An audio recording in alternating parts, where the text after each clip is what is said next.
17ই জুলাই যেদিন প্রথম complete shutdown ঘোষণা করা হয়, 18 জুলাই আমি ভিকারুন্নেসা স্কুলের সামনে দিয়ে জায়গা পরিবর্তন করছিলাম, অন্য একটি জায়গায় যাচ্ছিলাম। আপনারা জানেন সে সময়ে নিরাপত্তা ঝুঁকির কারণে আমরা বিভিন্ন স্থান পরিবর্তন করে করে আন্দোলন চালিয়ে যাচ্ছিলাম। আমার দেখার সুযোগ হয়েছে আপনারা কিভাবে এই জায়গাটিতে প্রতিরোধ গড়ে তুলেছিলেন। একটা চিত্র আমাকে সাহসী করে তুলেছে, শক্তি জুগিয়েছে। আমি আপনাদের মধ্যেই কেউ একজন হাতে একটি স্টাম্প নিয়ে সাইকেলে চড়ে যাচ্ছিলেন এবং পরবর্তীতে আমি সেই ছবিটাও পেয়েছি।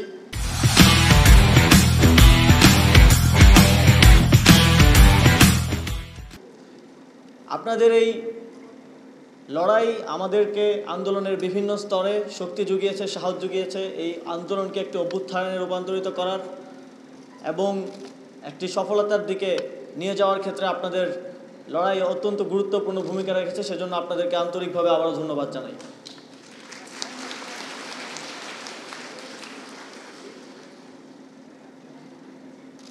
জুলাই গণ অভ্যুত্থানের মাধ্যমে বাংলাদেশের এই নতুন প্রজন্ম প্রমাণ করে দিয়েছে আমরা রাজনীতি কিংবা দেশ বিমুখ নই।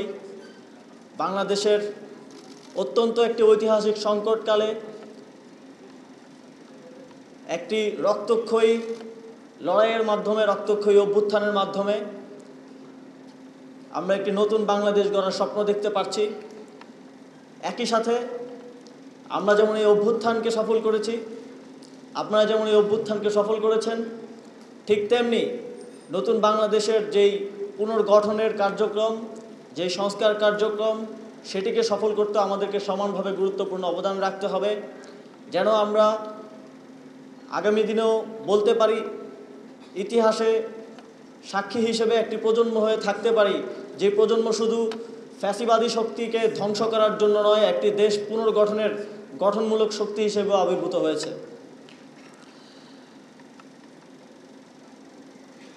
জুলাই যেমন আপনারা রাজপথে নেমে এসে বাংলাদেশের প্রতিটি নাগরিককে, যারা দীর্ঘদিন ফ্যাসিবাদের করাল গ্রাসে নির্যাতিত নিপীড়িত হয়ে আসছিলেন, তাদেরকে একটি নতুন স্বপ্ন এবং আশা জাগিয়েছেন।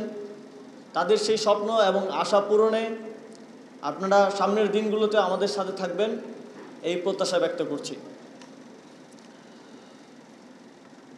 জুলাইয়ের জেগে ওঠা তারুণ্য যে হেরে যায়নি, তার একটি প্রমাণ হিসেবেই আমরা দেখতে পাচ্ছি সারা দেশে যুব ক্রীড়া মন্ত্রণালয় যেই তারুণ্যের উৎসবের আয়োজনের উদ্যোগ নিয়েছে, সেই উদ্যোগে সারা দেশে প্রত্যেকটি স্কুল, কলেজের শিক্ষার্থীরা, বিশ্ববিদ্যালয় এবং 64টি জেলা, 495টি উপজেলা, বিভিন্ন ক্রীড়া সংস্থা, বিভিন্ন স্পোর্টস ফেডারেশনগুলো যেই তারুণ্যের উৎসব আয়োজন করছে, সারা দেশে যে একটা জাগরণ সৃষ্টি হয়েছে তা প্রমাণ করে যে জুলাইয়ের যেই তারুণ্যের শক্তি সেটি হারিয়ে যায়নি।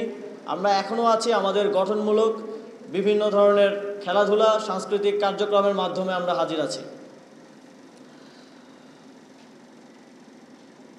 সর্বোপরি আপনাদের আজকের আয়োজন আমি দেখেছি, আপনাদের প্যারেড এবং তৎপরবর্তী আপনাদের যেই তারুণ্যের মেলা আমি পরিদর্শন করেছি, আপনাদের যেই অত্যন্ত সুন্দর উপস্থাপনা, পুরো স্কুল এবং কলেজকে আপনারা যেভাবে সাজিয়েছেন সেটিও অত্যন্ত মনোমুগ্ধকর এবং আমি আশা করব আপনারা সামনের দিনগুলোতেও এভাবেই আপনাদের যেই ঐক্য সেটা দেখাবেন এবং সুন্দরভাবে আপনাদের ভবিষ্যৎ গড়ার জন্য এগিয়ে যাবেন। মনে রাখতে হবে যে একটি প্রজন্ম তিলে তিলে গড়ে ওঠে এবং এই প্রজন্ম নিজেদেরকে এখন পর্যন্ত একটি অভ্যুত্থান সফল করার মাধ্যমে প্রমাণ করেছে। সামনের দিনগুলোতেও যেন এই প্রজন্ম ব্যর্থ না হয়, সেই জন্য নিজেদেরকে প্রস্তুত করতে হবে এবং ভবিষ্যৎ বাংলাদেশ গড়ার প্রত্যেকটি ধাপে, দেশের প্রত্যেকটি সেক্টরে নিজেদের সাক্ষরতার ছাপ রাখতে হবে। সর্বোপরি আজকে এত সুন্দর একটি অনুষ্ঠান উপহার দেওয়ার জন্য, তারুণ্যের উৎসবকে এত সুন্দরভাবে উপস্থাপন করার জন্য ভিকারুন্নেসা নূন স্কুল এবং কলেজের সকল শিক্ষক এবং শিক্ষার্থীদেরকে আন্তরিকভাবে ধন্যবাদ জানিয়ে আমার বক্তব্য শেষ করছি। ধন্যবাদ।